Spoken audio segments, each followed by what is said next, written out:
Bom dia, pessoal. Sou o Padre Danilo Stradiotto. Estou falando com vocês aqui desde o noviciado nosso aqui em Arujá, São Paulo. Então, gostaria de compartilhar com vocês uma reflexão sobre a Semana Santa para ajudar vocês nessas missões. Então, eu estou gravando esse vídeo aqui no Domingo de Ramos. Acabo de celebrar a missa, que é a entrada de Jesus, né? Celebramos a entrada de Jesus em Jerusalém, e gostaria de compartilhar algumas reflexões, né? O Papa Bento XVI, no livro Jesus de Nazaré, ele comenta, ele fala das duas multidões, porque hoje nós comemoramos essa entrada de Jesus em Jerusalém, e a multidão que aclama o Senhor, bendito o que vem em nome do Senhor, né? Hosana nas alturas. Então, ele fala que essa era uma multidão diferente daquela outra multidão que na Sexta-feira Santa vai pedir que ele seja crucificado, ok? Crucifica-o, não? Que peçam, que pedem a Pôncio Pilatos que liberem a Barrabás no lugar de Jesus. Então, uma primeira reflexão: em qual das duas multidões eu estou? Será que eu estou aclamando a Jesus como o Senhor, como aquele que vem, o filho de Davi? Ou será que eu estou pedindo que ele seja crucificado? Também pode ser que eu me escandalize com relação à cruz, ao que é a cruz, né? Eu não entendo a cruz na minha vida, né? Como eu costumo falar, às vezes eu conto uma historinha nas homilias, né? Que tinha uma pessoa que não gostava da cruz que Deus tinha dado, ou seja, não gostava dos sofrimentos, não gostava daquele elemento negativo na vida dela, né? Então ela pediu para Deus que queria trocar de cruz. Ah, Deus falou: você quer outra cruz? Tá bom, então vai lá na lojinha de cruzes e troca ela, né? Então essa pessoa foi na lojinha de cruzes, né? E foi trocar. Então chegou ali, deixou a cruz dela ali do lado, ali do mostrador ali e tal, e começou a buscar outras cruzes, né? Então ela pegou uma cruz, viu: nossa, essa é muito pesada, essa não dá. Ele pegou outra: não, essa aqui é muito pequenininha, eu vou perder ela. Então ela viu outra que: não, essa aqui tá machucando meu ombro, que coisa mais chata e tal. Então ela não gostou de nenhuma das cruzes, provou uma, provou outra, e até que no final ela pegou uma que estava por ali, colocou e falou: ah, essa eu não gosto, essa não tá legal, não, não é interessante, mas eu vou acabar levando essa mesmo. E foi no caixa para pagar a cruz, né? E quanto custava a cruz? Olhou o caixa para ele e falou: não custa nada. Por quê? Porque essa é a mesma cruz que você trouxe aqui. Então, logicamente, é uma historinha, mas uma historinha que nos ensina que a cruz de cada um de nós é individual. Foi pensada, ou seja, permitida. Deus não produz a cruz, Deus não faz a cruz, Deus permite a cruz, porque Deus é inacessível ao mal, como diz a carta de São Tiago, né? Então, mas Deus permite que nós tenhamos essa cruz. Por quê? Porque Ele sabe que dessa cruz vai vir um bem para nós, vai vir uma superação, vão vir muitas graças de Deus, e essa cruz ao final vai ser a nossa porta de entrada, nosso bilhete de entrada no céu, ok? Então, pensar nisso, que a cruz, em vez de ser motivo de escândalo, a cruz é motivo de salvação, como diz São Paulo, né? Os judeus pedem sinais, os gregos pedem sabedoria, mas eu prego Cristo crucificado. Nós pregamos Cristo e Cristo crucificado, ok? Escândalo para os judeus e bobeira, né, para os gregos. Não lembro a palavra que ele fala direito. Então, assim, eu gostaria de entrar com vocês nessa Semana Santa, que é o motivo da nossa catequese de hoje, nessa Semana Santa, que estamos apenas começando hoje, domingo de Ramos, que eu estou gravando esse vídeo para vocês, ok? Então, que lição nós podemos tirar nesses dias da Semana Santa? Hoje, logicamente, pois, em primeiro lugar, nós fazemos um recorrido, a liturgia faz um recorrido cronológico, né? Um percurso cronológico dos últimos dias de Cristo, né? Tem algumas variações entre os evangelhos, né? Como fala o Papa Bento XVI no seu livro Jesus de Nazaré, mas a gente pode pensar que é muito lógico que tenha sido esse mesmo recorrido no domingo, antes da Páscoa, né? A Páscoa dos judeus, a Páscoa judia era no sábado, né? No próximo sábado. Então, Jesus entra no dia de hoje a Jerusalém, e a liturgia nos vai guiando, né? Amanhã tem o episódio da purificação do templo, né? Mais cronológico. E aí vamos indo, então. O que nós vemos nesses dias? Hoje, logicamente, acompanhamos a Jesus que entra em Jerusalém. Ele entra triunfante, né? Ele usa dessa entrada para mostrar que ele era mesmo aquele esperado pelos profetas, esperado pelos judeus, né? O Messias. Então eu já posso fazer uma primeira reflexão. Qual é o tipo de Messias que eu estou esperando? Qual é o Messias que eu quero? Porque Jesus pode me defraudar, como ele defraudou a esperança de muitos judeus daquela época que esperavam um Messias militar, um Messias impetuoso, que ia acabar com o jugo do Império Romano. Assim ele pode também defraudar as minhas expectativas, né? Se eu espero que é um Messias que vai tirar minha cruz, é um Messias que vai me dar bem-estar somente, um Messias que vai me agradar em tudo, que não vai questionar as minhas posições, as minhas crenças. Então, pode ser e seguramente vai acontecer que Jesus vai me defraudar.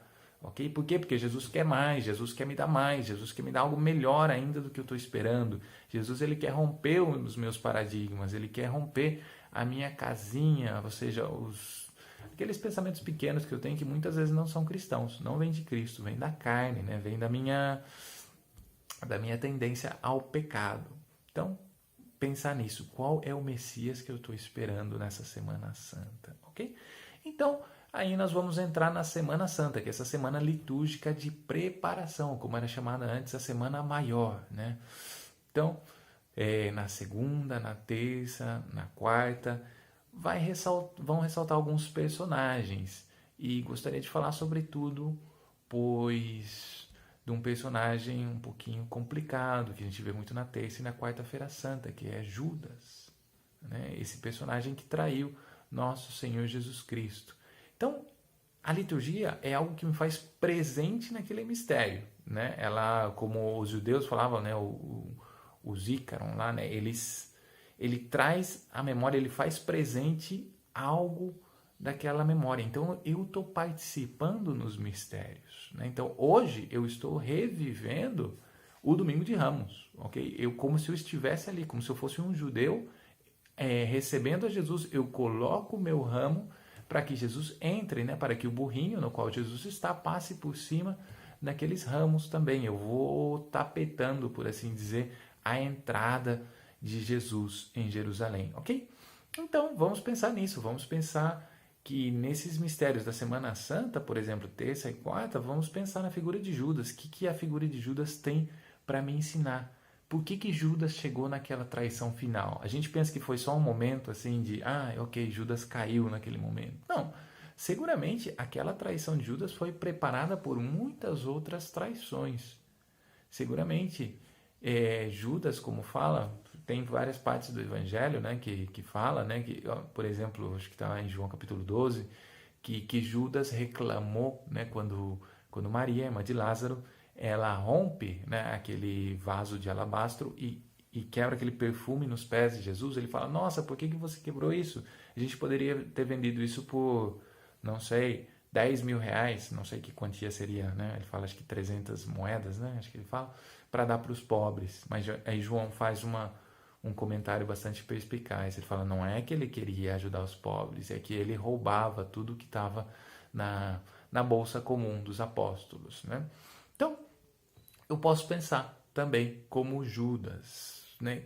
Será que em algum momento eu tenho sido como ele também? Eu tenho traído a Jesus? Lembra também em João capítulo 6, se a gente for lembrar isso também, quando Jesus faz o primeiro anúncio da Eucaristia de uma maneira velada, ainda de uma maneira desconhecida, talvez 1 ou 2 anos antes, né? Porque João fala das 3 Páscoas.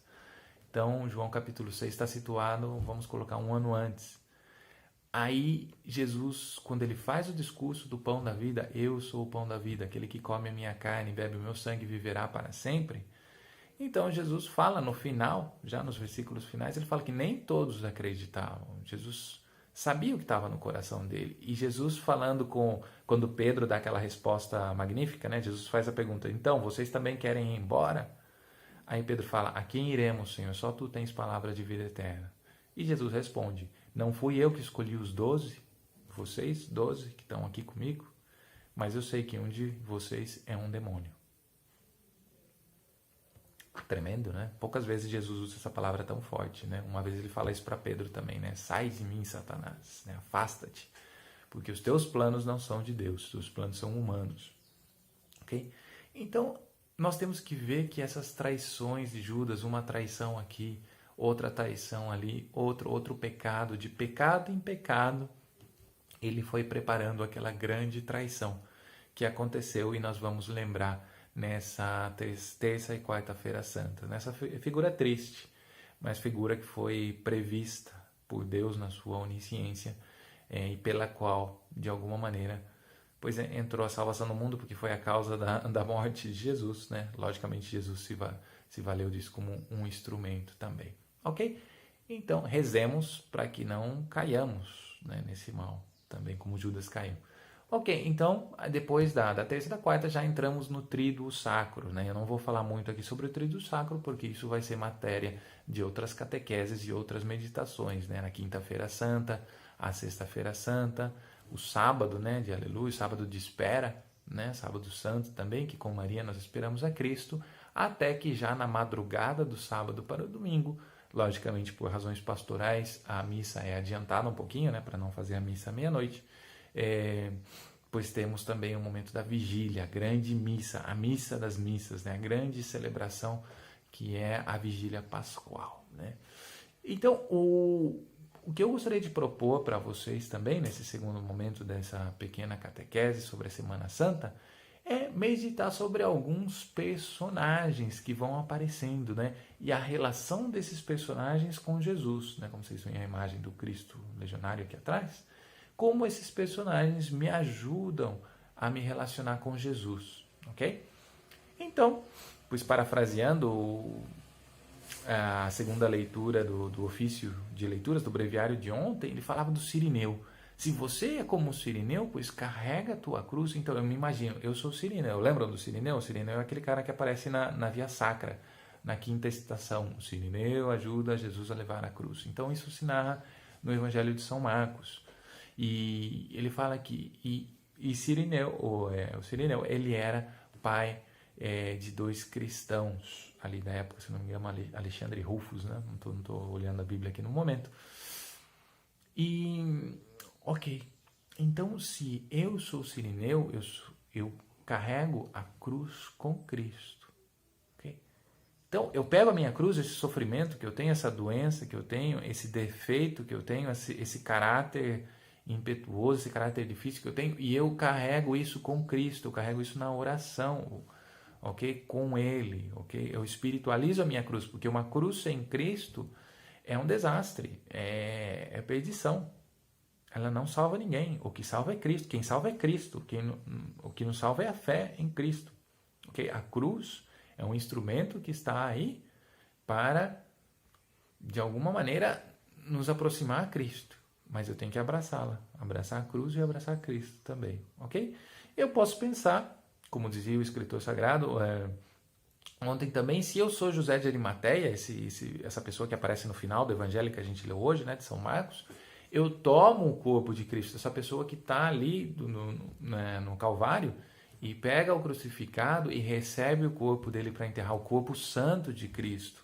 O corpo santo que nesse momento está separado da alma, né, porque Cristo, como fala o catecismo, como fala o creio, desceu à mansão dos mortos, né, para pregar para os justos, né, que tinham morrido antes dele. Então a alma está separada do corpo nesse exato momento. Então eu pego esse corpo de Cristo. Assim, isso pode ser também para mim uma analogia de quando eu recebo a Eucaristia. Como eu recebo esse corpo de Cristo? A Eucaristia que, logicamente, corpo, sangue, alma e divindade de Cristo, corpo glorioso de Cristo, presente de maneira sacramental, ou seja, escondida no sacramento. Então eu sou José de Arimateia nesse momento.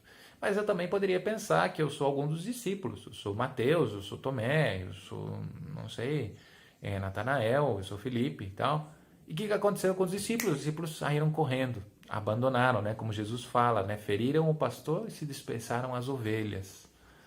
Interessante. Aí eu medito quantas vezes eu abandonei a Cristo, quantas vezes eu deixei Ele, né?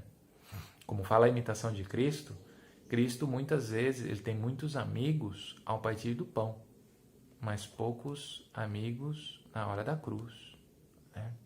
Então eu posso pensar também, por que eu deixei a Cristo? Por que eu abandonei Ele? Por que eu sou assim tão inconstante no meu amor? Por que eu sou tão fraco? Por que eu sou tão débil? Então eu posso analisar a figura desses apóstolos também no escândalo da cruz, porque a cruz é um escândalo, lembremos disso, a cruz é esse escândalo, ok? Para quem não crê. E um personagem que eu gostaria de mencionar de maneira especial, muito interessante, é São Pedro. Porque Pedro é uma pessoa com quem a gente se relaciona muito bem nos evangelhos. Por quê? Porque Pedro ele é muito parecido a nós. Né? Ele é uma pessoa muito fervorosa no seu amor a Cristo, na sua resolução. Quando ele sente a graça de Cristo, ele fala, sim, vamos conquistar o mundo, vamos fazer tudo. Senhor, eu nunca vou te negar. Só que daí passa um tempinho, ele encontra uma mocinha ali, né, a servente da casa, fala, pô, cara, você pelo seu sotaque, eu vejo que você era um deles, né, porque você é galileu, você fala que nem os galileus. Ele fala, não conheço esse homem, não conheço. 1, 2, 3 vezes. Um dos evangelhos fala também que ele começou a soltar imprecações, começou a xingar, começou a falar mal ali. Não, tá vendo? Então, no momento de fervor, ele fala, sim, Cristo, eu vou seguir. Ele tá ali com Cristo, ele fala, não, Senhor, eu tô aqui, eu vou morrer por ti e tal. Ainda que todo mundo te abandone, eu vou ficar contigo. Algumas horas depois, 3, 4 horas depois, né, uma mocinha pergunta para ele, você conhece o cara, você tá com ele, né? Ele fala, não conheço, não sou desse grupo, não. Ele nega Cristo, né? É um pecado gravíssimo, né? Negar a fé, né? Que mais? Também nós podemos ver que Pedro, antes de Pentecostes, é essa pessoa fraca, né? Essa pessoa que impetuosa, essa pessoa que é levada pelas suas paixões e tal, uma pessoa com muito bom coração, uma pessoa muito generosa, uma pessoa legal, assim, a gente gosta dele e tal, mas é uma pessoa que é levada pelo seu egoísmo, pelas suas paixões e tal. E a gente vai ver que depois de Pentecostes, ou seja, depois de ter recebido o Espírito Santo, seguramente depois que ele recebeu a Eucaristia muitas vezes, também naqueles primeiros dias, né, que eles já celebravam a Eucaristia com Cristo, seguramente, também Cristo depois de ter ressuscitado, né? Então, é uma pessoa transformada pelo Espírito Santo, ok? Então, ele vai pregar, né, como diz Atos dos Apóstolos, depois do Pentecostes, né, do capítulo 2, fala que pregou e converteu a 2.000, 3.000 pessoas, né? Impressionante Pedro falando, ok? Então, eu posso pensar nisso. Pedro, inconstante. Pedro, que também trai a Cristo, como Judas. Pedro traiu a Cristo também. Por quê? Porque ele negou Cristo. Né? Mas Pedro tinha uma diferença. Judas traiu, porque ele já... Difícil julgar, né? Mas já estava enrolado no pecado. Já tinha se corrompido de alguma maneira. Pedro não. Pedro ele trai porque ele é fraco. Então, eu posso me relacionar bem com esse Pedro. Por quê? Porque eu sou fraco também. Então, eu posso dizer, Senhor Jesus, salva-me. Salva-me da minha fraqueza, salva-me do meu pecado, salva-me da minha inconstância, salva-me da minha debilidade. Agora que estou nessa pandemia, eu estou de saco cheio, Senhor. Eu não quero fazer nada, eu quero ficar aqui em casa, eu quero ficar dormindo. Eu não estou aguentando mais isso, Senhor. Salva-me, Senhor. Salva-me. Até a gente vai estar fazendo um retiro online, né? Nesses dias de Páscoa, convido aí. A gente fez mais masculino, né? Para os rapazes de 17 a 30 anos, uma oportunidade. É só entrar lá no Instagram, Legionários de Cristo Brasil, pode ver ali na bio o link de inscrição, ok? Então, mas eu sou esse Pedro, eu sou fraco, sou inconstante, preciso ser curado pelo olhar de Cristo, muito bem retratado no filme da Paixão, pelo Mel Gibson, né? Jesus olha, né? E quando Jesus olha, Pedro sente, ele me ama. E quando ele sente o amor de Cristo, fala, ele me ama e eu neguei. Então Pedro chora. Ok. E um último personagem especialíssimo, muito diferente dos demais também, é a Virgem Maria, ou seja, Nossa Senhora, ok? Porque Nossa Senhora é um personagem à parte em tudo isso. Primeiro, se a gente começa pegando os evangelhos lá no comecinho, a gente vê que ela permaneceu do lado de Cristo todo o tempo, né? Começa com aí em Lucas capítulo 1, né, versículo 26 e seguintes, né, que fala da anunciação de Cristo, né? Ela não entende o que está acontecendo aí, ela se assusta com o anjo, mas ela fala, ok, você vem de Deus, então faça-se em mim, eis aqui a serva do Senhor, faça-se em mim segundo a tua palavra, anjo, porque eu sei que essa palavra vem de Deus, ok? Então ela acompanha, ela passa por momentos difíceis na vida dela, ela teve que viver da fé também, Por isso fala Maria da Fé. Tem até um município em Minas, né, muito bonito, pequenininho, que se chama Maria da Fé. Então ela é a nossa mãe da fé, assim como Abraão foi o nosso pai na fé no Antigo Testamento, Maria é a mãe na fé no Novo Testamento. Por quê? Porque ela creu, porque ela teve que acreditar, ok? Então, teve o episódio da perda do menino Jesus no templo, quando ele tinha 12 anos, né? Não vou entrar aqui em tudo esse episódio, mas ela ficou com medo, ela teve, o que está acontecendo com esse menino, ok? Aonde que ele está? E Jesus fala para ela, eu não deveria estar na casa do meu pai, lembra disso, ok? E agora, vemos que Maria também acompanha Jesus no seu ministério público, já de longe, né? Não intromete muito, às vezes aparece um pouquinho, como nas bodas de Caná, e aí ela pede, pela sua intercessão, foi feito o primeiro milagre de Jesus, como narra o Evangelho de São João, capítulo 2, né? Então, ela acompanha já no ministério ordinário de Jesus ao longo dos seus 3 anos, um pouco de longe, um pouco de distância, para deixar Jesus com seu espaço, mas ela volta a aparecer nesse momento decisivo, que é o momento da paixão. A gente vê Maria na Via Sacra também, na 4ª estação. Jesus encontra sua mãe. Muito bem retratado no filme de Mel Gibson também, que quando Jesus cai, 3ª estação, Jesus cai pela primeira vez, já a seguinte estação Jesus se encontra com Maria. Naquele momento que Jesus, humanamente, Jesus verdadeiro homem, ok? Lembramos disso. Jesus afetivamente, humanamente, psicologicamente, ele precisa de um apoio naquele momento, ok? É uma situação difícil, então ele encontra Maria. Maria é aquela pessoa fiel que está ali, no momento difícil, no momento complicado, no momento que nós precisamos de uma ajuda. Então, nessa Semana Santa, eu preciso de uma ajuda, eu preciso de uma força. Eu rogo a Maria, eu peço a Maria. Eu peço a Maria que interceda por mim, que interceda pela minha família, que interceda pelo nosso Brasil, que interceda pelo fim dessa pandemia, que interceda por todas as pessoas que estão falecendo, por todas as pessoas que estão tendo problemas econômicos, emocionais nessa pandemia. Então eu rogo a Maria. Então Maria vai estar comigo ali presente. Okay? E muito bonito esse detalhe, né, no filme de Mel Gibson, né, que Jesus, quando vê Maria abraça ele lembra de quando ele era criança, né, quando ele era criança, e Maria pegou ele de novo, né, ele estava no solo e Maria foi lá e vem aqui, meu filho, ok, eu estou contigo, eu estou aqui contigo, ok?